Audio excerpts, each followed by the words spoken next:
तर आज इकडे पडतोय पाऊस. तुम्हाला इथे खाली दिसत असेल पाणी एकदम ओलं ओलं झालंय. पण इकडे पाऊस असा पडतो की एकदम बारीक बारीक बारीक एकदम छोटे छोटे थेंब पडतात. एकदम बारीक, जसं आपल्या इकडे न्हावीवाला केस कापताना स्प्रे मारतो ना तसा पाऊस पडतो. म्हणजे तुम्हाला कळेल बघा इथे माती असं ओलं ओलं झालंय थोडंसं. तर ही व्हिडिओ नाही ॲक्च्युली, पाऊस पडतो ते वेगळं. बसमध्ये माझ्यासोबत असा एक इन्सिडेंट झाला. म्हणजे बसमध्ये चढताना एक म्हातारी होती आणि एवढी पण म्हातारी नव्हती, ती होती 60-70 वर्षाची होती. तर ती चढत होती बसमध्ये. तर ती एवढी स्लो चढत होती आणि तिच्या मागे लोक होती, खूप 6-7 लोक होती. पण ते लोक एवढ्या शांततेत तिथे उभे होते. त्या एकानंही तिला असं बोललं नाही की अगं लवकर चल, काय करतीये काय नाही. सगळे शांततेत उभे राहिले.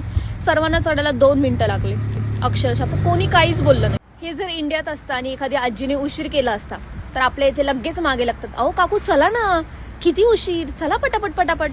पण इथे असं काहीच झालं नाही. इकडची लोक एवढे शांत आहेत आणि एवढे स्थिर आहेत. त्यांच्यामध्ये राहून राहून मी पण आता स्लो झाली आहे मला असं वाटतं. एकदम हळू चालतं त्यांचं. ठीक आहे, काही घाई नाही, पुढे काहीही होऊ दे, ते तोंडात एक शब्द काढत नाही. पण मला असं होतं की बाबा कोणीतरी काहीतरी बोला. आणि मी होते खूप लास्टला. मी विचार करते भाई झालंय काय पुढे एवढे हळूहळू.